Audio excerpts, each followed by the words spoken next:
Hey there, boys and girls of the YouTube world. Today the Duff Dog and I are going to see if we can't get this stuck Ford Flathead running for the first time in 40 years. Probably the last time that any other Ford Flathead ever ran.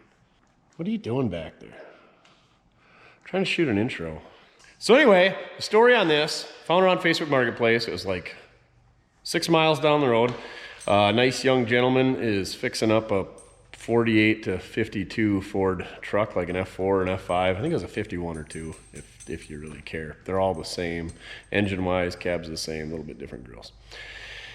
Listed this thing, no price, whatever. Kind of knew who he was. I said, hey, I'll give you $50 for that thing. He says, come get it. So I went and got it. He had it on a pallet, sitting on a tire. I had put it in my run stand, so I had to get some help. I had the Dammit come over, help me put it in the run stand.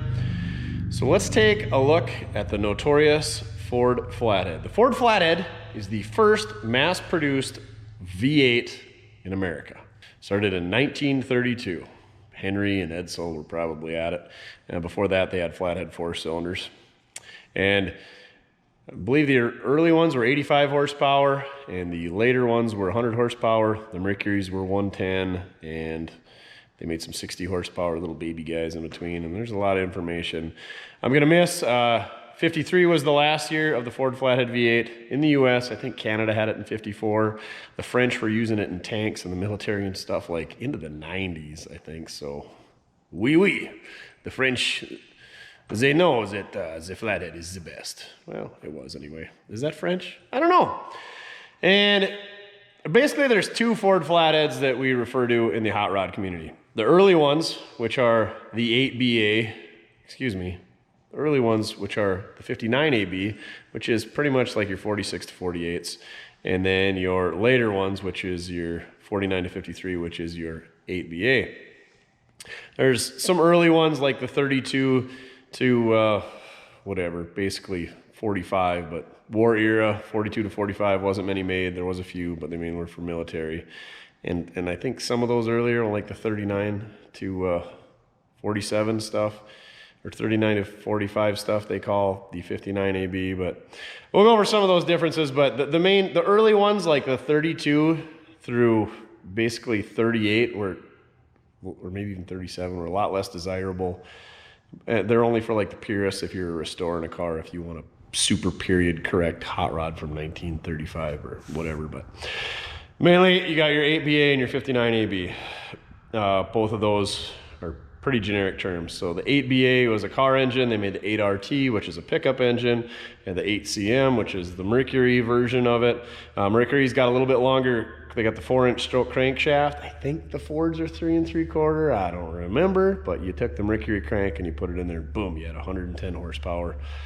And yeah, that was your hot ticket. But I mean, there was aftermarket magnetos, multi-carb intakes, camshafts, adjustable lifters, overhead valve kits, aluminum heads, all that good stuff, all kinds of speed parts. But let's get into this thing, and I'll show you some of the stuff that I know about this 8BA engine.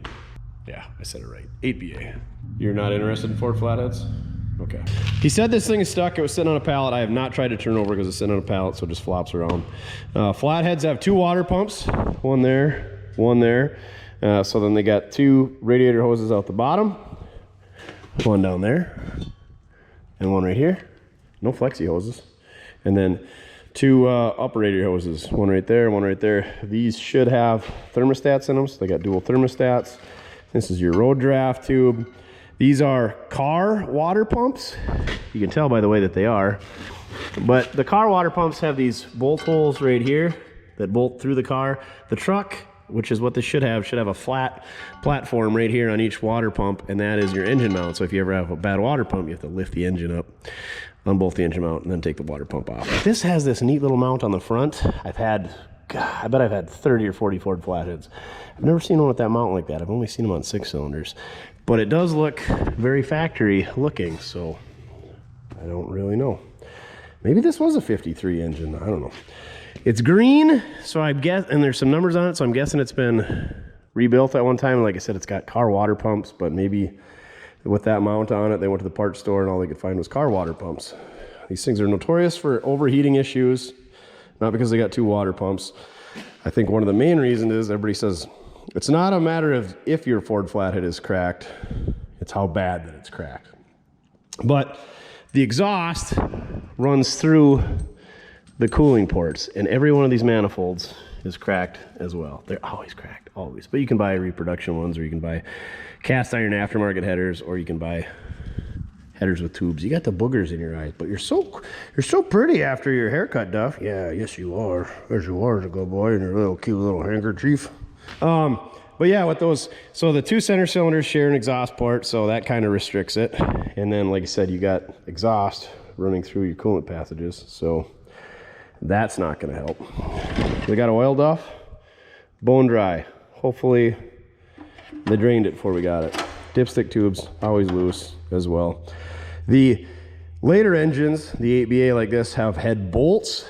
The earlier engines were studs. I believe these are a 24 stud engine. Easy way to tell a 24 stud from a 21 stud: if they got 2 bolts in the middle, 24 studs. If they got 3 bolts in the middle, 21 studs. So it's bass backwards. 2 bolts, more studs. 3 bolts, less studs. But you can basically you can put these heads on any 24 stud engine, and then you can you could swap heads between an 8BA and a 59AB. It's a lot easier to take the heads off with these bolts, because when you've got studs, you get all this dirt in between there, and it's pretty hard to get the heads off. They have this terrible oiling system. I don't even know. It's not a full pressure. It's basically some toilet paper in there, and some of the oil goes through. Not all the oil goes through. Whatever. Here's your oil fill. That's the front. You can tell by the way that it is. You can tell that it's an aspen tree because of the way it is. Nobody stole the coil, so that's handy. It's got a generator. I think Ford's, well, anyway, the Flatheads all had generators. They never had alternators from the factory. This is what I call a Ford carburetor, or a Holley 94 carburetor. You could also get them with the Strombergs. The main 2 carburetors are the 94 and the 97. The 94 is a Holley, where it's got the fuel inlet up the top, and the 97 is a Stromberg, and the fuel inlet is in the side. And then also there's external, yeah, something about the mechanical linkage. There's something different for the accelerator pump on the Strombergs, but look for your fuel inlet. There's your fuel pump. It sits up top here.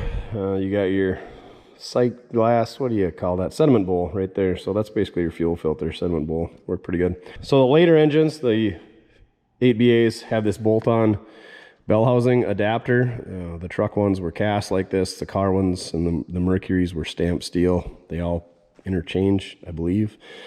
That bell housing is all one piece on the earlier engine, the 59AB. It's got an integral bell housing, so you don't need this piece. They all adapt to the same Ford transmissions, so if you've got a 59AB or an 8BA with this adapter, you can use the same 39 Ford transmission or whatever. Looks like somebody either cut off or that broke the mount for our oil filter. There's your oil pressure switch. I made this stand, or a buddy made it, and then I've modified it since. It fits small block Chevys, LS's, and Flatheads. It'd fit anything if we did enough modification. It's crude, it sucks, it's got 4 swivel casters on it. Don't ever do that. I always just put 2 swivels and then 2 stationaries, because this thing wants to do the mango tango with me when I try pushing across the floor. It just wants to spin in circles. Another easy way to tell what engine you have. Usually it's so this is an EAB, which is basically an 8BA. Another version of that, it'll say it right on the head. I think the 59ABs have it, 59AB cast somewhere back in here. There really isn't any information on when they were cast, or stamping numbers on these things like a lot of the small block Chevys were, so you never knew if it came out of a car or a truck. It's just a complete crapshoot. This manifold might be good. Probably not. You take those bolts out, they're a 7/16 bolt. They're pretty prone to breaking. Maybe they're 3/8, whatever. Trucks had a different oil pan, but after being around for 70 years, odds are somebody swapped it at one point. I'm guessing this has been through a rebuilder at one time, because it's got a green block, red heads. Why they did that, I don't know, but it seems like all of the jobber rebuilders would do that. Sometimes there's a jobber tag on here, like a brass tag that'll say if the mains are 10 over or 10 under, whatever you want to call it. Same thing with the rods and mains, and then it'll say if it's bored over 30 thousandths, 40 thousandths, whatever it is. But I don't see a tag on this one, and sometimes they're in various spots, but usually right back here on the back of the engine, on the back of where the cylinder heads bolts on, is the most common spot for them. The other thing to note is where the distributor's at. The later engines, the 8BA, they come out the top and they're a standard style distributor. And then the earlier engines, the 59AB, it sits right here above the crank pulley. We've seen those on other engines that we've gotten running. I don't know that we've ever gotten one of these 8BA engines running. You got the boogie woogies in your eyeballs, Duff. Have we ever got a... Oh yeah, we have. The red Ford grain truck that we got from old Snoochie. Love the smell of a flathead that's been sitting for 20 years, 50 years, who knows. Look at that. The old Gates belt. It's stamped. Gates Truck and Bus, 643, made in USA. That is an old belt. She's in pretty sad shape. What else can we tell them? So yeah, you got to have longer water pumps on this style of engine because the distributor gets in there in the way. You got to have room for that. Where they're a little bit shorter water pumps on the 59AB engines, but obviously it's a lot easier to set the points on these distributors versus the ones where they're the crab or the clamshell or the scuba diver. There's several different styles of distributors that are down front. And that's why we had the distributor machine for setting up those distributors on those Fords, because a lot of them have dual points and there's really no good way to set the dwell with them on the engine. And I think you gotta have the engine running. I don't know. I don't know a lot of things about a lot, but that's what I know about the differences between the earlier and the later Ford Flatheads. So I guess let's get crack-a-lackin' on this son of a biscuit and let's put a bar on it and see if we can't get this thing turning over. I don't know that these guys have had the... Let's just for all the Dwaynes out there, let's pull the spark plugs out and let's put a little coil down the cylinder holes and we'll see what happens. I can almost guarantee we're gonna pull the heads off this thing because the valves are always stuck on flatheads. Doesn't matter if it's a Chrysler flathead or any Mopar flathead or a Ford flathead 4-cylinder, Chrysler flathead 6-cylinder, Ford flathead V8. There's always stuck valves. Why? I don't really know, but they're always stuck. If you want to see a good video of getting valves unstuck in a flathead, go check out Puddin's Fab Shop. Him and I and Bill and Slick got a Model A two-door sedan. I believe it was a 31, yeah, late 31 running here a few weeks ago. And I was turning the crank over and Bill was knocking one loose and Slick was spraying all over them, and then Puddin was pushing down on one. It looked like four monkeys doing you-know-what to a football, but solid entertainment, I guess. So that being said, that is what's nice about these 8BA engines is the heads come off a lot easier. So we'll probably end up pulling the heads off. You can do it through the intake, but it's just easier to pull the heads off on these later ones. The earlier ones, it's kind of a crapshoot, but you can't. It's a lot easier to break the valve off with the head off, you know, as opposed to going through the intake. You can't pry on it. It's a lot harder to break valves off, and we are pretty dang good at breaking valves off. Well,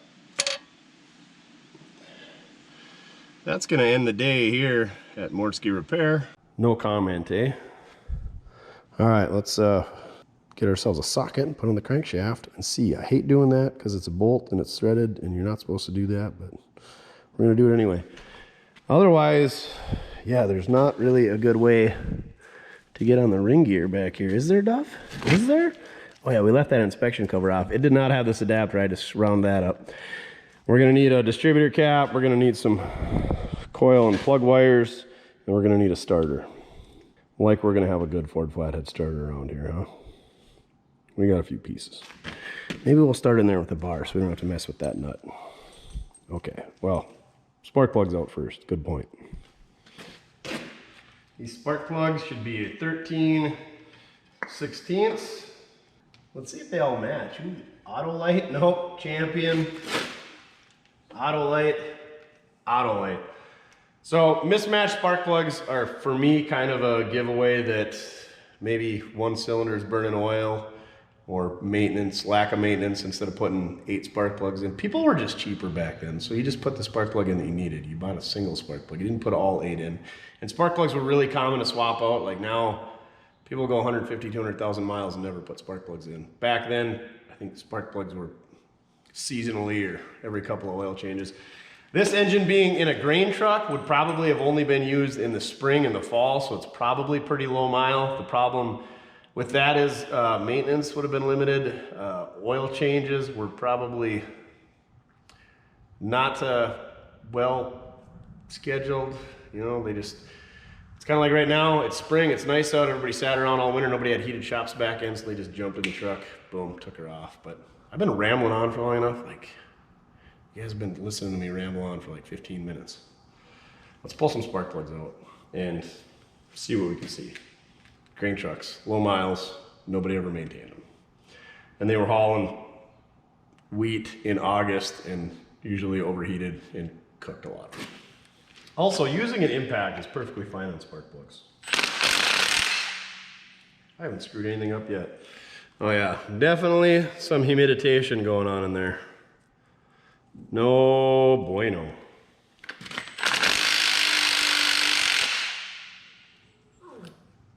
Well, that doesn't look as bad, Duff.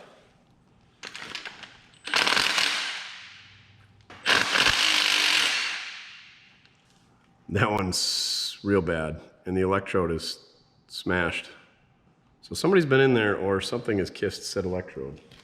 I'm starting to wonder if we don't just pull the heads right off the bat. I guess that plug wire is not going to do us much good. Kind of like this spark plug. One of the problems with these flatheads is there's no good spot to hook a chain, so I'm guessing when they hook the chain up, that's when they screwed up the spark plugs. I could just be making assumptions though. Are they all auto lights on this side, Duff? We just had one lone champion? Sure did. Well, one looked really good. Yeah, this bank looks a lot better. How about the busted up guy? Oh. Yeah. That's interesting. Something took place on that spark plug. It looks like somebody took a flap disc to it. Grinder of sorts. Let's take a peek down hole number. I think Ford numbers these 1, 2, 3, 4. Let's look down 4. Oh, well, great, grand, wonderful. Good, great, grand, wonderful. You can see the valve, and it's all shiny right there. So, to heck with the lube tube, we're just going straight to cylinder head removal. Awesome! I'm getting a late start on a video this week, and I was hoping to just, you know, like, it's just gonna be a little bit stuck. We're gonna have a couple stuck valves, so pop the heads out, tap on those, show you some copper gasket on the head gaskets, throw her together, you know, maybe flick the points, throw a distributor cap on it, some plugs, wires, maybe go grab a different carburetor, but probably just use this one, and bada bing, bada boom. But we're gonna have to pull the intake, and yeah, we're gonna have to do some valve train work. If you're ever buying a flathead, or any engine, pull the spark plugs out and see how they look. If they look like that, yeah, definitely ran when parked. It ran until it didn't. Fantastic. Here we go. These are 7/16 head bolts, but you got to use an 11/16 socket, where usually on 7/16 bolts like this aftermarket one I put in that chain, or whatever your standard, are 5/8, but for some reason Ford got 11/16 heads on theirs. Good for them. Not so good for me. Dang it. Who would have thought my $50 flathead wouldn't be a runner?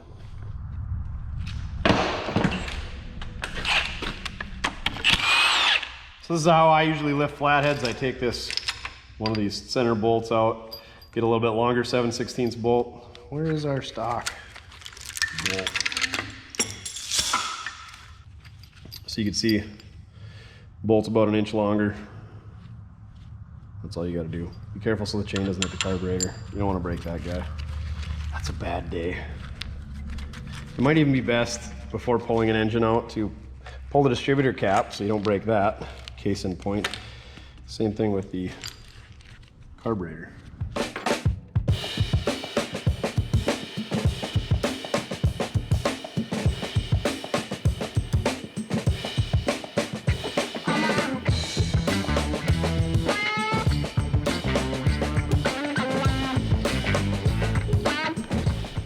I think I got all 24 of our bolts out. There's one little bolt right here and a retainer for the distributor. We got to take that off because it's part of the head, but I think we can leave the distributor in there. I'm pretty sure. It's been a while since I pulled one of these heads off. You don't have to take that bolt off on the 59 ABs. You can't even hold your eyes open. Am I that boring over here talking about Ford Flatheads? This is exciting stuff. The birth of hot rodding was from these engines.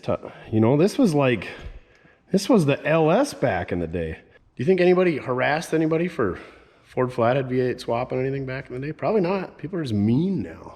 Freaking meanie heads. There's that little distributor retainer bracket clip mount thinger. Oh yeah, we definitely have to pull the distributor out. I'm an idiot. Maybe not. Maybe not. Maybe we can turn it far enough. We gotta take the vacuum advance. It's not even a vacuum advance, it's a vacuum brake. It's not a vacuum advance, it's a vacuum brake on these Fords. Maybe that's on the earlier ones. I don't remember. Earlier ones are definitely a vacuum brake, but I think these are too. Can't remember what they call these, but these distributors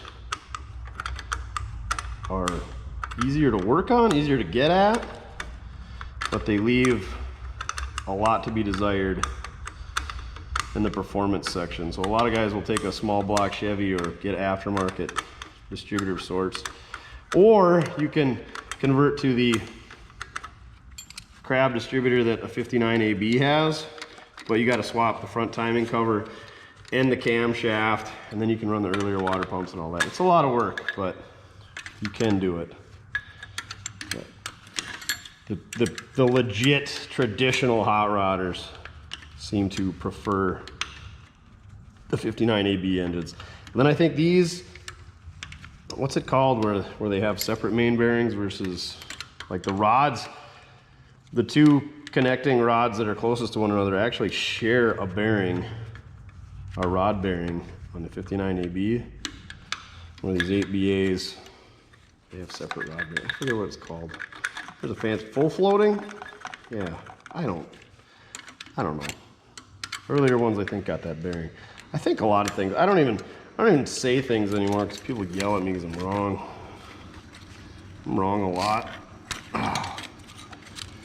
The throttle linkage just kind of clips on a little ball and socket. You just push that guy up, pop it on, let it go. Springs in there, holds it on the ball, and that Holly is stuck.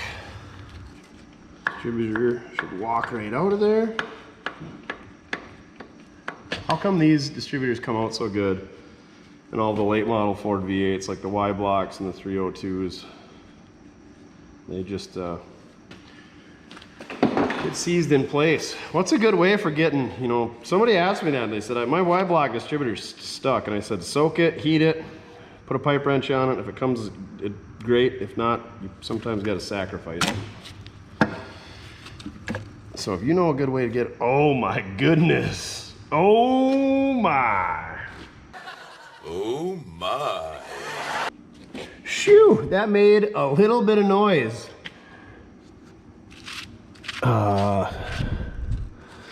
Something was rattling around in there for a long time and they ran it. They ran it hard. So, what happened? What was in there? Did the spark plug come off?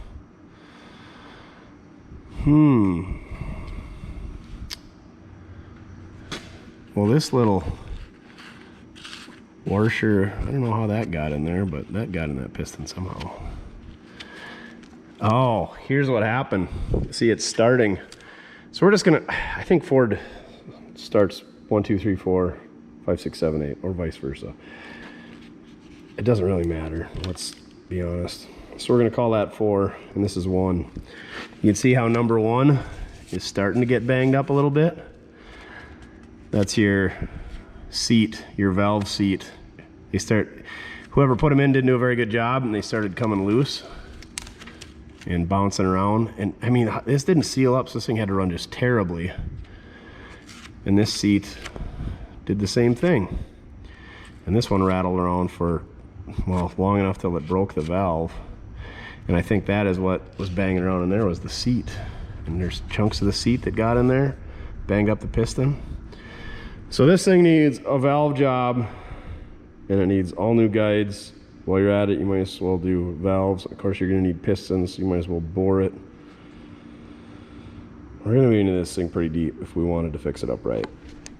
That being said, I don't have a need for this engine. I've got a truck sitting out here that we got running, that red 51 or 52 that we got from Snutch. If I needed an engine, I would just take that one, because I can't even sell that truck because nobody wants to buy it. But anyway, I got a good Flathead in the yard. If this were an earlier engine, I would spend a little bit more time with it. I do have a couple of those around, but I like those engines better. I like the 59 ABs. I don't know what we're gonna do with this thing. Let's open up the other side, because I'm guessing the same guy who did the valve seats on this side did them on that side. And this thing had to have been so down on power, because your exhaust is right here. So that's your exhaust on number 4. It looks like something might be going on with the intake on number 4, but then your exhaust on number 1 is kaput as well. So this thing could have been running great. I mean, it was running on 6 at best. It does have some Ford valves in there, at least, yet. This is actually common. This is probably like the 3rd engine that I've taken apart where this has happened. But man, yeah, she was really banging around in there. All right, let's pull the other side apart. That almost looks like it wasn't that long ago. But you could, I mean, they run her for a long time with that thing broken off. Look at how smooth that brake is. It's not jagged. Man, this thing I would have loved to hear this thing running. That being said, I mean, if we get it loose, it should run the same way as it did when they parked it. Wow. Like I said, grain trucks, maintenance, operators, just run her till she blows.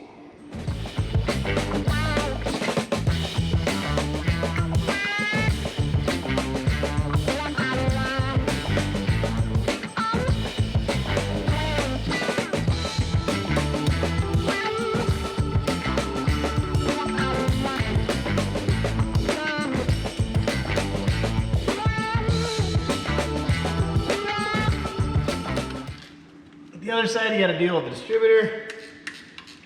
Then on the driver's side, you got to deal with the oil filter. I don't even know if this thing should be considered an oil filter, because they don't do a whole lot.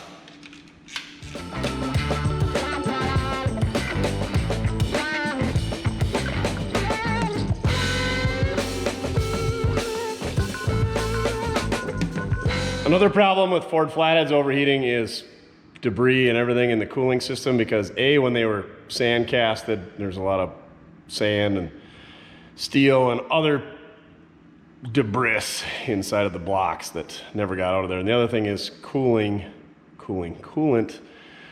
was not as good back then, and plus people ran water created a rust, stuff like that. And then the water pumps weren't as efficient. The fin design and the fins and the way they sealed and stuff, I guess they've got a lot better technology.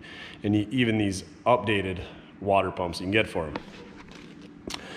And a pretty good example of that is right there. You can see all that rust in that thermostat housing. Let's get that head off, see how she looks. What do you think, Duff? Is this head gonna be any better? Did I take all the bolts out? What the French toast? Let's get a bar. There we go. Hoofda. She is ugly. Well, a lot of our head gasket stayed with the block. But I don't know why this side is such terrible shape. Look at how rusty that valve is. all the corrosion on top of that piston.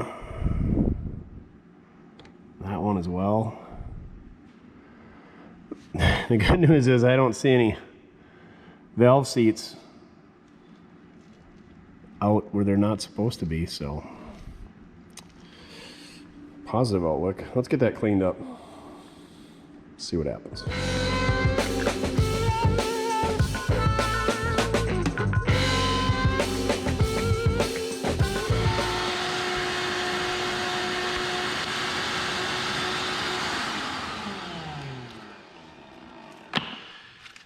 I was barely touching that thing.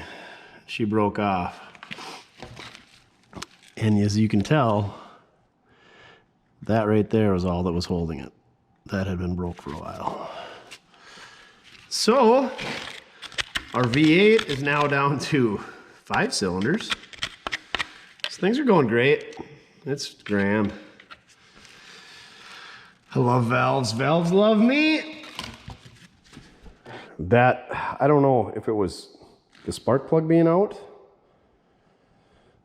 I bet it was humidity or mice coming through the exhaust, because you got your exhaust here. This is your exhaust passageway, so you got it, that goes through the whole water jacket right there. Comes out here, it's got this whole water jacket over here, just is encapsulated, hence the heating issue. But mice must came up the exhaust, and it's the 2 bad cylinders, which would be this one, which is, we're calling 6 and 8, but exhaust is open, exhaust was open, and the mice got crap in there. I'm blaming it on the mice. It's always the mice. Look at how rusty that valve is. Hoofed. That one looks real good, and that's an intake. Intake was open.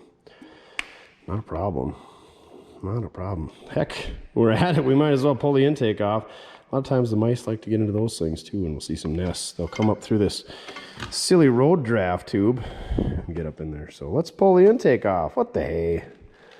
You having fun yet, Duff? He wants nothing to do with me. Don't blame him. So there's this big nut right here, and that will drop the alternator, generator, and fan. Or you can take these 2 little guys, and that will just drop the fan. So we're gonna take the big one off and get all the belts loose. I think it's a 7/8. What do we say? Oh, what a good guess. I maybe have taken a couple of these apart.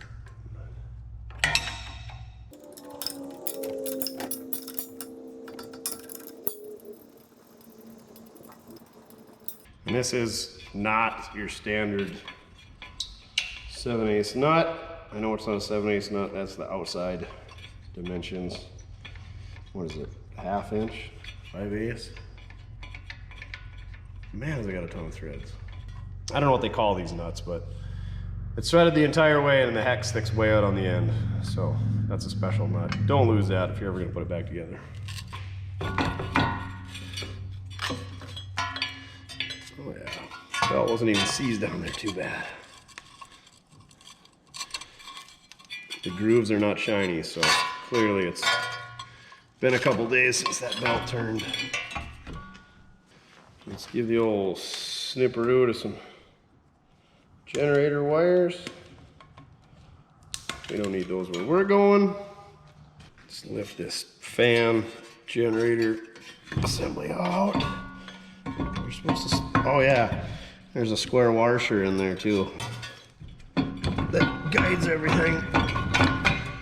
Come on, Meow. All right, Meow. There we go.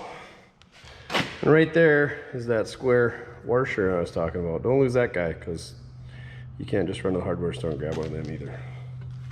Not my hardware store anyway. Maybe you got a better one than me. We gotta get the road draft tube out of the way. There should be a bolt on the water pump right there. 3/8 bolt, 9/16 socket. Definitely no debris in the water pumps either. They're just fine. Some of these water pump pulleys are stamped, like that one. Some of them are cast, like that one. And both of these guys are locked up tight. Every one of these things that you get running, the water pumps leak. It's just the way that it is. And I think the cheap ones are like 100, 150 bucks, and the good ones are a few hundred. So you could spend more on water pumps for these flatheads than you can for an entire running small block Chevy. And maybe that's why people go with small block Chevys. Just saying. Oh, your other worthless information. If you're ever taking these water pumps off, and anybody who's done it, guarantee you can attest to this. There's one bolt that goes directly through here, and it's usually rusted off. So it rounds off when you do try to take it off, but most people, the first time they do it, forget about it and are prying on it, can't figure out why this water pump won't move. It's because there's a bolt right through there, because old Henry was sneaky and put her in there. So yeah, you need to find some type of extraction tool usually because they're so rusty.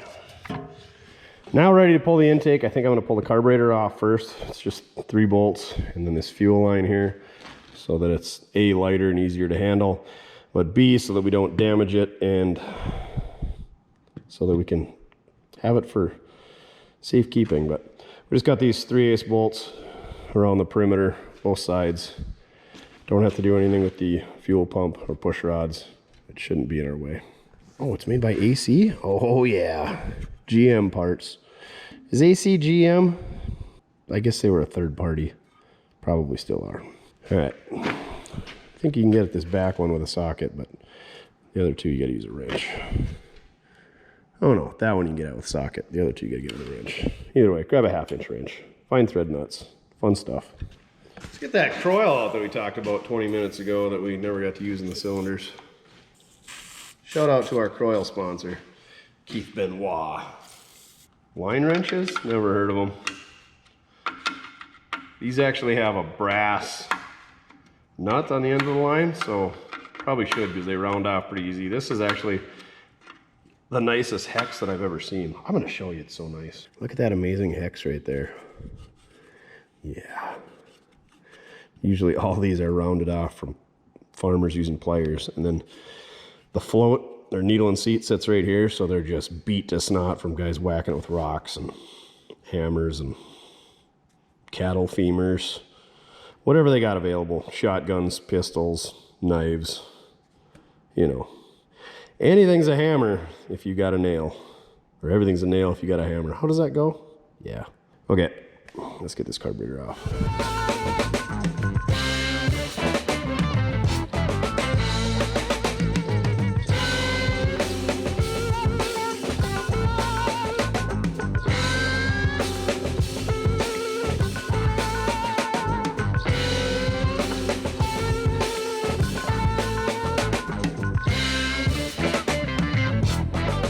All right, our gasket, oh, might even be salvageable. There's our fuel pump push rod, runs on a lobe on the camshaft, like is common on pretty much everything with a mechanical fuel pump. All right, let's get serious with this gasket. Always remember to put that back in there, or it'll be a bad day. Ask me how I know.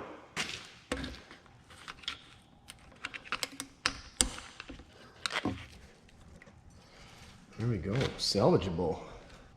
It's kind of sad because it's really clean in here. There's a little bit of sludge buildup in there, but sludge was really bad because the oils back in the day, and like I said, those filtration systems are left a lot to be desired. It's got the stock lifters in it. These are hollow solid lifters. If you had a high performance camshaft or a reground camshaft, they make adjustable lifters. I think Johnson was a pretty common brand, and those would have like an adjustment nut up on the top with some holes in the side to retain it so that you can adjust that nut up and down so that you can adjust your valves. But yeah, overall everything looks pretty good. I wish the rest of the engine looked as good as it does in here. Like I said, a lot of times there'll be just an astronomical amount of sludge in here, and then mice will either get in through the oil pan. If that's left exposed, there's a clean out on the bottom of the oil pan, or they'll come up the road draft tube. And more often than not, this is plumb full of mouse house. So we got lucky there. And this is how you get the valves out of these things. There's a removable valve guide. You pry down on the spring, and then there's a little clip right there. Let's get a light in there and show the people.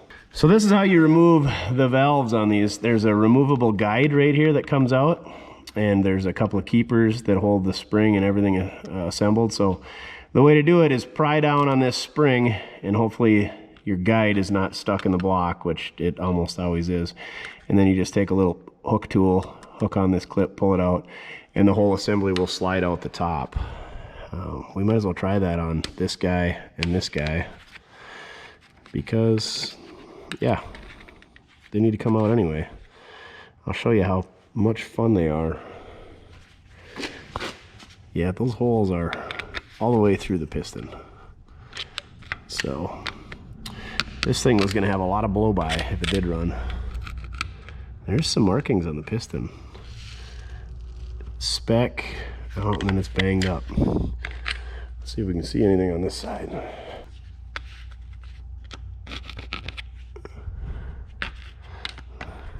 Nope, too corroded over here. You see they got a mark. That's the mark towards the front of the piston, so they're all installed the correct way. All right, let's do some valve train stuff. What the heck? Why not?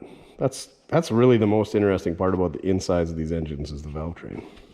And by interesting, I mean it's interesting for you to watch. They suck to work on. You need special tools, and when these engines were running back in the day and lubricated and went through heat cycles, they came apart easy. But as you know, these engines are, well, the last engine was made 70 years ago, you know, for production in North America. So these things been sitting for quite a while. So these guys are usually real stuck, and it's not a lot of fun. I've had to torch several of them out. So that's always an option. Let me show you what we got going on here. There's a groove, you can barely see it right there on the valve guide. Oh, you can see that one a little bit easier, but we're gonna stick our tool in there, push on that area right there, and then we're gonna slide the guide down against the spring. It's gonna compress the spring because the spring can't go down any further because it's pushed up against this retainer, which has the retainer clips, which is attached to the valve, which is sitting on top of the lifter, which is sitting on top of the camshaft, so it can't go anywhere. So we're gonna get in there, sneak it between the spring, hopefully slide the guide out of the block, and then we're gonna take this little hook tool and pull that guy out of there, and then the guide should come right out the top, but it never works that well. And here's the tools we got to do it. It's the same tool. This one just has the fork on the one end. This one had them on both ends, but this end is broke. And this end, you can see what we got going on here. There's a lot of companies that make these. You can still buy them from like Speedway Motors. Probably buy some cool old ones like this on the old eBay if you really wanted to, but let's see how this goes. So this tool's got an elbow on it. You want that elbow facing up so that you can pry against the bottom of the block. You gotta be careful so you don't break the ears off these guides too, so it's kind of tricky. And by tricky, I mean I'm pretty good at breaking these. The camera's right where I don't want it. Right where I want it. There, much better. You guys can't see as well, but at least I can maybe get in here. We're gonna have to, maybe that other one will get in there better. Yeah, you can see this tool is already cracked out. It gets stuck in there pretty good. Hopefully you can see that crack right there on the edge. So I'm gonna fit in there better. There, we got a pretty good bite. Now, should be able to push down and probably break the guide because that's what happens. Oh boy. I'm literally picking the wheels off the ground on this engine stand. That's how stuck it is. But, oh yeah, all that rust around there. So that's the valve. We can't beat on that, but we can beat on the guide. How can we do that? We can spray some squirrel piss on it. That'll help. Let's take this 1/2-inch American deep socket, tap on that guide, see if we can get freed up.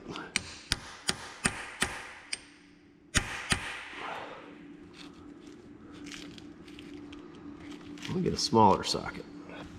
Simmer down to 3/8.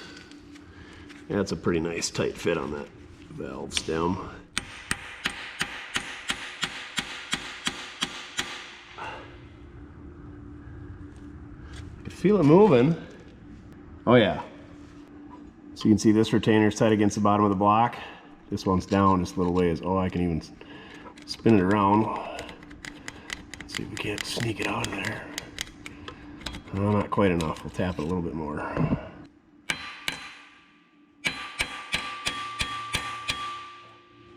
Now we should be able to fish that retainer out.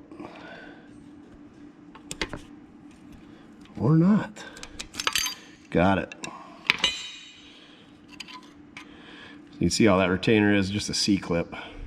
The problem is now, if everything was lubricated, you should be able to just pull the valve and the guide, everything right out. But since it's so rusty, it doesn't want to pop right up. So let's spray some lube in there and keep tapping, see what happens. We can just well take this guy out of there because he's not going to do us any good.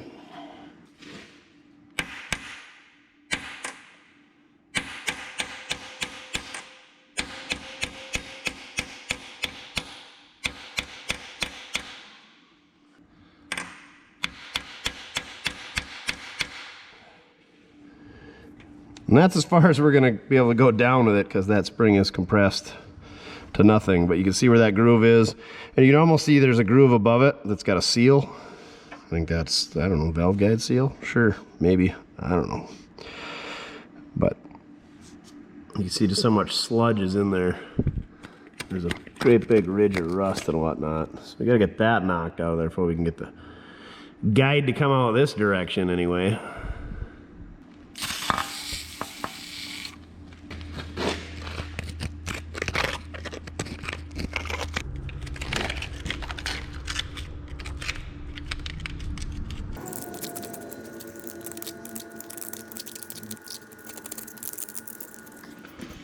Okay, let's take our prying device and see if we can't pry that guide back up and out where it needs to go. Definitely using this tool not like it's designed to be used. Oh, there we go. Back to where we started anyway. Yep, stuck right at where we started.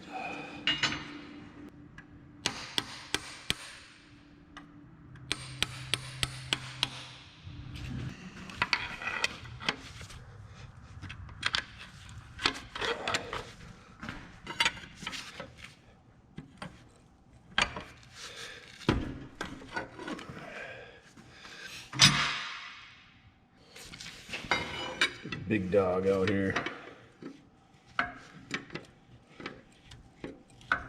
There we go.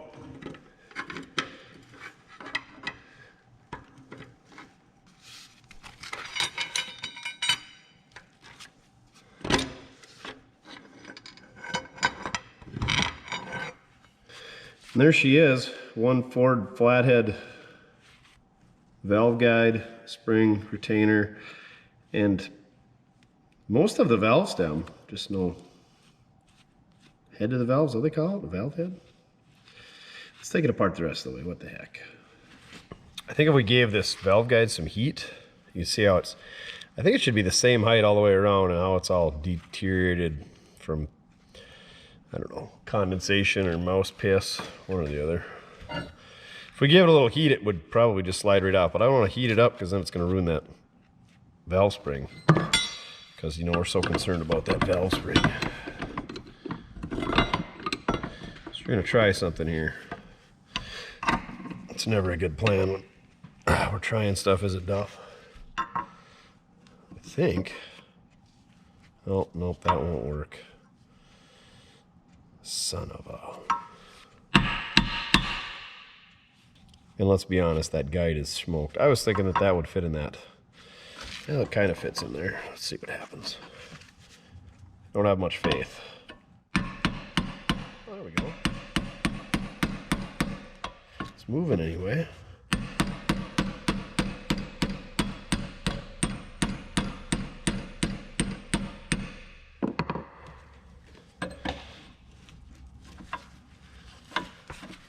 Now, if I had another set of hands.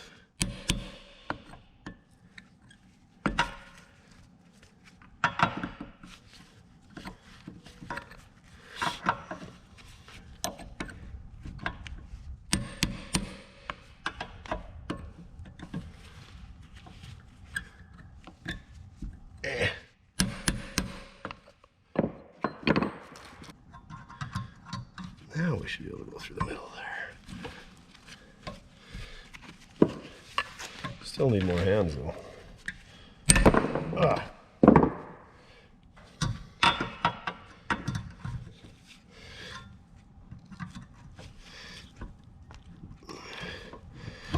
There. Let the spring do the work.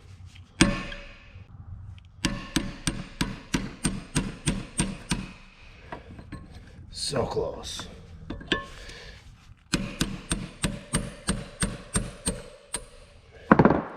There went one of our retainers. Keepers, is that what they're called? Valve keeper. There's two of those guys. And what these guys are, they just got a little tiny groove in there. And you can see they're tapered. And they sit in that groove on the end of the valve stem. And this guy slides up over them, also is tapered, so that holds them in place. And the spring, this cup, pushes against that, and the spring pushes against that. So all you do is compress the spring, put that all together, and then the spring holds tension. That's what holds her all in place. You know, a little bit more tapping to do, huh? There we go. There's what's left of our valve stem. And there is our valve guide. I believe there should be a seal around that. Maybe that's only on the intake side. I don't know. Let's go see if we can get the other one out. That was fun, huh? All kinds of fun. Yep, that guide is definitely smoked. But we saved some of the other pieces. You don't find pulling Ford Flathead valve trains apart very entertaining? All right, you just hang out on your nice clean bed over there, not on our dirty floor. Let's do the same thing on this guy. Smack it down and get our retainer out of there and pry it back up. When I tapped on that guide with the socket, it actually sprung down and back up. So maybe we got a chance on removing this valve guide the way that Henry intended them to be. Oh yeah, slid right down. Get our hook. You always want a good hooker around when you're working on a flathead. There we go. Easy peasy lemon squeezy. And the reason that is because that side was stuck because of condensation. This side was broke because of condensation. This side is broke because of just lack of maintenance and brute force. Now let's see if we can push that guide. Yeah, there we go. Popped right up there. And you can see this guide is the same height right here all the way around. Yeah, that other one was just all rusted off. All right, let's go take this one apart in the bench. I can't find my valve spring compressor. Well, I guess if you don't look, you're probably not going to find it.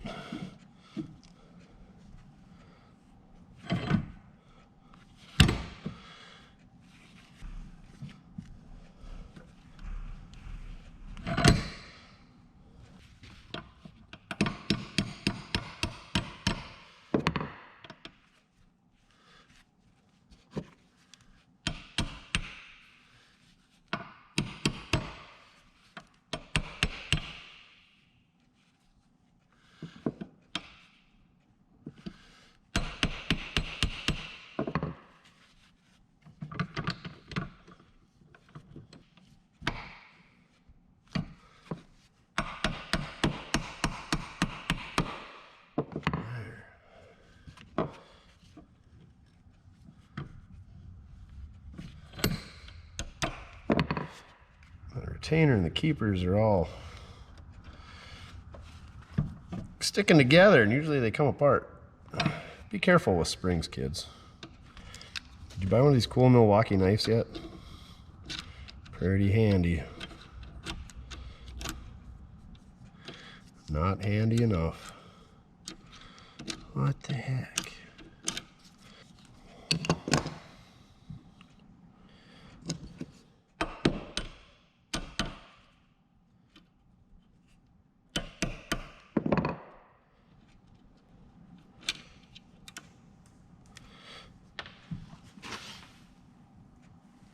Really should have a valve spring compressor, which is basically just like a pliers that goes in here, grabs that spring, compresses it, does what we did here, but I can't find mine. This one's gonna slide right apart. Yeah, this one was nice and free in there. So we got 1-shot valve guide, 2-shot valves. We need a bunch of seats, and that requires a special tool to cut them in there. So I don't know what we're gonna do. We're gonna have a sandwich to think about it, eh, Duff?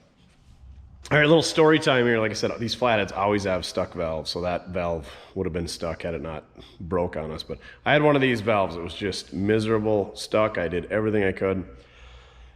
So what I ended up doing was torching around the stem, cutting the head off, so that I could get access at the stem. I could not get this guide to move in the bore.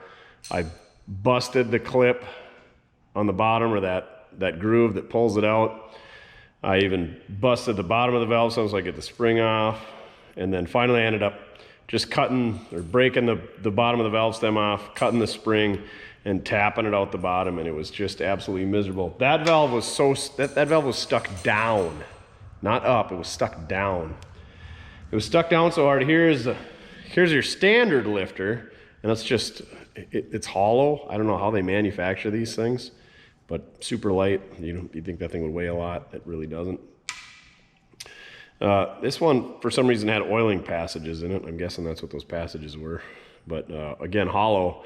But you can see where they don't have a push rod. The valve stem rides right on these lifters, and you can see where it pushed a hole right through that thing. So I like to save this stuff because it's like, offerings to the gods of speed, like Burt Munro and World's Fastest Indian. What? New tires again, Monroe? Yes, Bert says. I'm doing a lot of miles for you, Alf. He says, and I'm doing them fast. And if you haven't seen World's Fastest Indian with Burt Munro, go check it out. Really good video.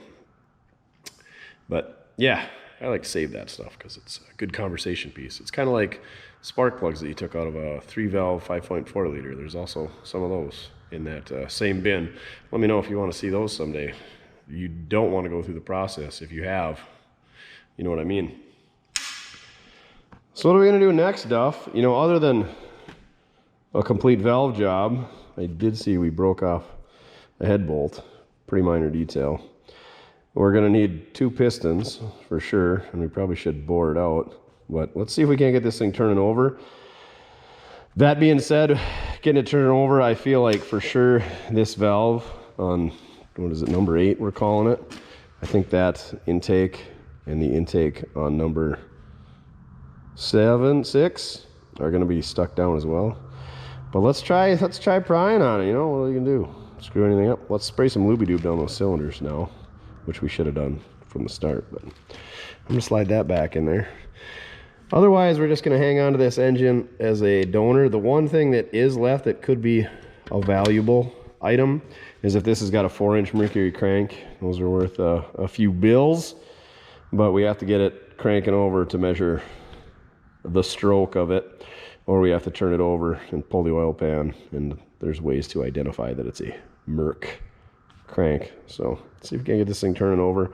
If it'll turn over, it would be a builder if it's not cracked, or how bad it's cracked, but we'll see. Unfortunately, I think this thing is basically just parts. It does have, I can't remember if all of them have the aluminum front cover. I think some of them are cast iron. This one is aluminum. So, I mean, it's got that going for us. And I don't know that the earlier ones have that timing mark, but this one's got the timing mark on it. All the 8BAs do for sure.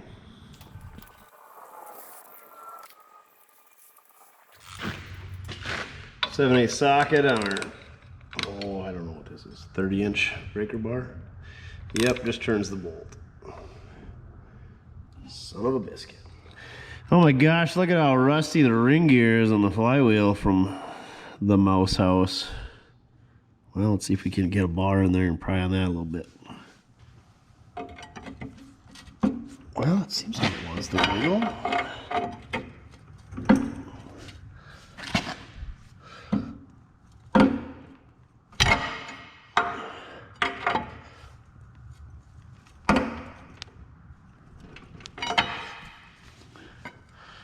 Okay.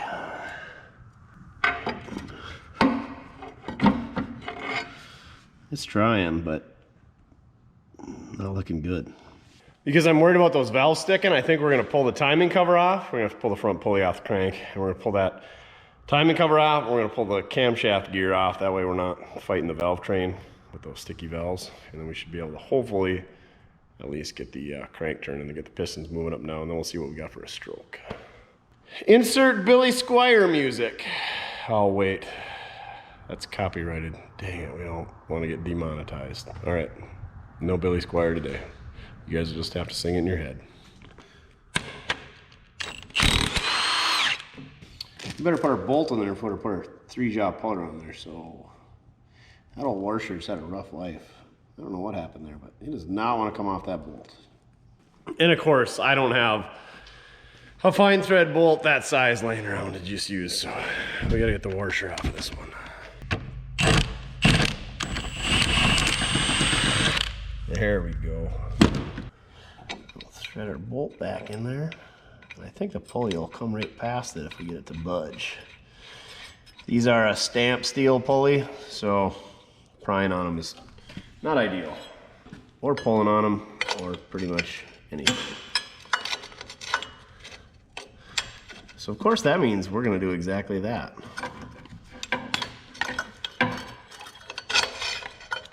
For cheese and rice. Just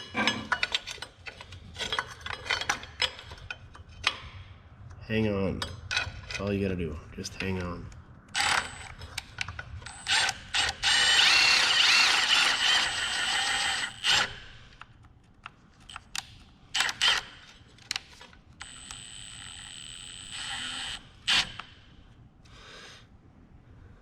Why is it not pulling straight? What's your deal? Oh, just need a little tap, tap, tap-a-roo. Just tap it in. Just tap it in. Give it a little tappy. Tap, tap, tap-a-roo.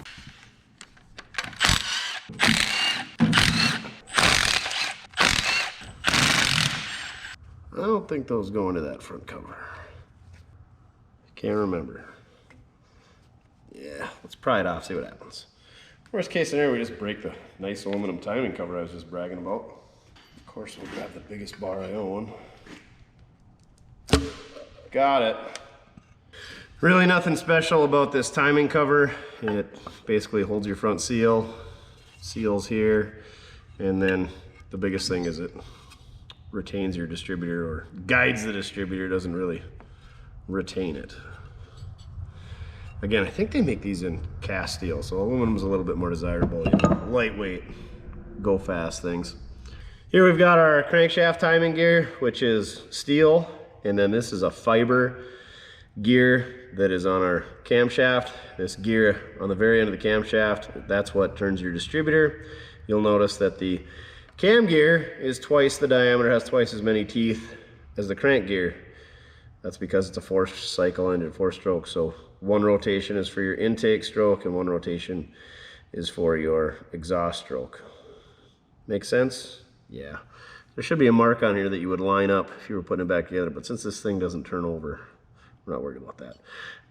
There's these little keeper tabs that hold these 4 5/16 bolts in place, so I gotta bend those keeper tabs over, and then we can take these bolts out and we should be able to pop that gear right off. The reason that these timing gears are fiber instead of steel is so that they will mesh and wear better, and then they're significantly quieter. If you've ever heard of a Pete Jackson gear drive in a overhead valve V8, like a small black Chevy, you just hear them. Sounds like somebody's power steering pump whining. It's because it's metal on metal gears, and that's why they use chains and belts and such, just so for wear and for noise. And if you get a stuck valve, on something like this, it'll actually strip these gears out, so it hopefully prevents damage to it. I'm gonna take my handy dandy screwdriver here, bend these tags over. Oh, for cheese and rice.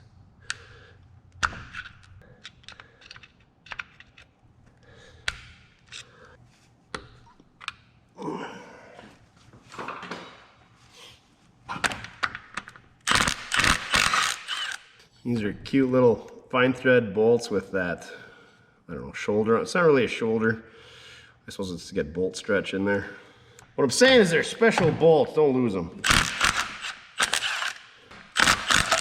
And probably use a shallow socket to get them off. So you don't round them off like that. All right, there's that keeper, retainer plate, whatever. Basically, it's got these metal tabs that you just bend up against the hex on the bolt so they can't back out on you. Because if those come loose, that's a bad day. Oh, he's got an aluminum hub in the center. Silent? Oh, that's pretty neat. How neat is that? Silent, like it doesn't make any noise, but they spelled it with a C. I'm guessing that's aftermarket. Ford was really good about branding things, so I should say Ford on it if it was theirs. Again, not much to see in here. That is our camshaft. If we had all of our valves out and our lifters out, that would slide out at this time, but there's going to be tension on them with the valves that are open, and so that won't slide out. So yeah, great, grand, wonderful. Obviously, the earlier engines, the 59AB, don't have that gear on there because there's just a groove in the front, and it's offset on the center, so that's what your distributor rides on, is that groove, so you can't put it on backwards. That is the nice part about those other engines, is you can't put the distributor on 180 degrees off. It'll only go one way with the cam, so there's really no timing to set on those. So now we should just be working with the pistons. No valve train. I'm not saying it's going to turn over, but maybe we increased our odds. Ow! That hurt. Dang it. Well, kids, I tried prying on that thing. It does not want to budge. I could heat up the pistons on this side because I'm guessing that's where it's sticking up, but really at this time, there's no point in doing that because we know we got two valves that are going to need seats. There's probably some other seats that are on their way out. We're going to need two valves and guides, plus there's several on this side that I know are going to be stuck. We got a hole in that piston, and this piston's pretty mashed up, so really at this point this thing needs a full rebuild, and I mean full, and that's if it's not cracked from, you know, being overheated or having water left in it, and we need water pumps and all that. So this thing's pretty much just parts at this point. So I mean, there's rods there. The only thing is, if we got it turning over, we could measure to see if there's a 4-inch mercury crank in it, but I don't really. I'm devastated at this point, so I can't go any further. It's killing me. So, thank you very much for watching. You cannot win them all. I was hoping we had a late start this week. We were gonna, you know, get a quick video banged out, and I guess it was pretty quick, but it was pretty disappointing. So, it's just like life, you know. Not every engine you get is gonna work. All right, thank you very much for watching. Check out our other videos. Check out our merch. Stay tuned to mortske.com. We will have some merchandise in there shortly. Maybe next week. Maybe the week after. I don't know. Remember, it doesn't matter what you get done as long as you're having fun. Tearing stuff apart. It's fun. Hopefully you learned something about Ford Flatheads, because that's how you learn, is by doing it.